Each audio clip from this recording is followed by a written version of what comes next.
स्वागत है दोस्तों। आज के मुख्य समाचार में आज देश और दुनिया से कई अहम और बड़ी खबर आ रही है। बात करेंगे हर खबर पर विस्तार से। हिजबुल्लाह ने इजराइल पर दागे 100 से अधिक मिसाइल। रमजान के पहले दिन गाजा में 70 से ज्यादा लोगों की मौत। बताएंगे विस्तार से। एक और बड़ी अपडेट, सीए पर लगी रोक। बता दें कि सीए के खिलाफ मुस्लिम पक्ष ने दायर की याचिका, कहा संविधान के खिलाफ है अधिनियम। एक और बड़ी अपडेट, बिहार की 11 सीटों पर चुनाव लड़ेगी एआईएमआईएम। असदुद्दीन ओवैसी ने किया बड़ा ऐलान। इसी के साथ अगली बड़ी खबर में आपको बताएंगे। दिल्ली में सीए लागू होते ही अलर्ट। सीलमपुर में अर्धसैनिक बलों का फ्लैग मार्च ड्रोन से रखी जा रही है नजर। तो चलिए देख लेते हैं आज की पहली बड़ी खबर। हिजबुल्लाह ने इजराइल पर दागे 100 से अधिक मिसाइल। रमजान के पहले दिन गाजा में 70 से ज्यादा लोगों की मौत। दरअसल दोस्तों, लबनान पर इजराइल के हवाई हमले के जवाब में हिजबुल्लाह ने आतंकी इजराइल पर मंगलवार सुबह उत्तरी इजराइल की ओर करीब 100 रॉकेट दागे हैं। इसकी जानकारी इजरायली सूत्रों के द्वारा दी गई है। आपकी जानकारी के लिए बता दें कि इजराइल के आतंकी रक्षा बलों के अनुसार लबनानी हिजबुल्लाह ने ऊपरी गुलेल क्षेत्र और इजराइल के कब्जे वाले गोलान हाइट्स पर रॉकेट दागे हैं। देश की वायु रक्षा प्रणालियों ने कुछ रॉकेट के हवा में ही मार गिराया।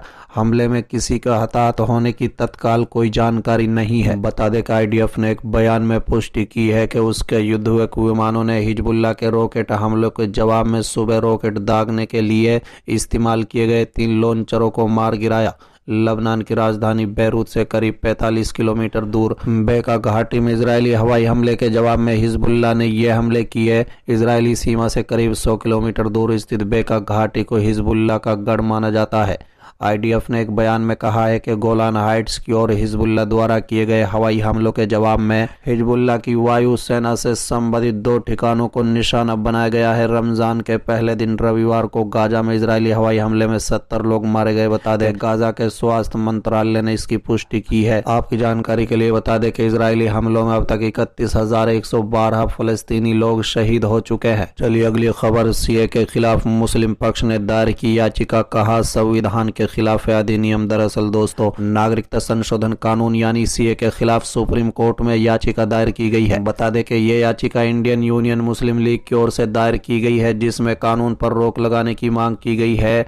याचिका में देश के नागरिकता संशोधन अधिनियम यानी सीए 2019 के प्रावधानों को रोकने की मांग की गई है। याचिका में दलील दी गई है कि नागरिकता कानून के तहत केवल कुछ धार्मिक समूहों को नागरिकता देना संविधान के खिलाफ है। बता दें कि इंडियन यूनियन मुस्लिम लीग ने नागरिकता संशोधन कानून के नियम 2024 पर रोक लगाने के लिए सुप्रीम कोर्ट में याचिका दायर की है। मुस्लिम पक्ष ने इस पर रोक लगाने की मांग की है। याचिका में मुस्लिम पक्ष ने कहा कि नागरिकता संशोधन कानून 2019 और नागरिकता संशोधन नियम 2024 के विवादित प्रावधानों को लागू करने पर रोक लगाने की मांग की गई है।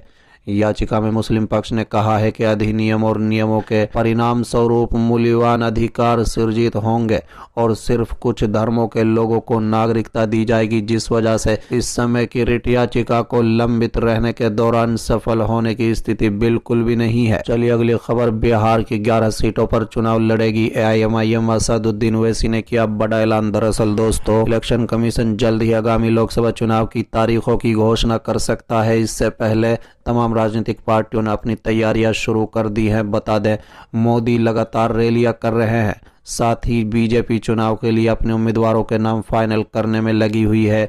ऐसे कयास लगाए जा रहे हैं कि बीजेपी आज लोकसभा उम्मीदवारों की दूसरी लिस्ट जारी कर सकती है। इनमें करीब 90 उम्मीदवारों के नाम का ऐलान हो सकता है। वहीं कांग्रेस पार्टी और अन्य विपक्षी पार्टियां नागरिकता संशोधन कानून को लेकर केंद्र सरकार पर हमला बोल रही हैं। चलिए अगली खबर। दिल्ली में सीए लागू होते ही अलर्ट। सीलमपुर में अर्धसैनिक बलों का फ्लैग मार्च ड्रोन से रखी जा रही है नजर। दरअसल दोस्तों, नागरिकता संशोधन अधिनियम का नोटिफिकेशन जारी होते ही राजधानी समेत देश के तमाम संवेदनशील इलाकों में सुरक्षा व्यवस्था चौक चौबंद कर दी गई है। बता दें कि दिल्ली में वर्ष 2020 में सीए के खिलाफ हुए प्रदर्शन के बाद दंगे भड़क गए थे, लिहाजा पुलिस यहां की सुरक्षा को लेकर कोई लापरवाही बरतना नहीं चाहती है। बता दें, उत्तर पूर्व दिल्ली में सुरक्षा को बढ़ा दिया गया है। सोमवार को नोटिफिकेशन जारी होने से पहले जिले में फ्लैग मार्च निकालने के अलावा सघन और तलाशी अभियान भी चलाया गया।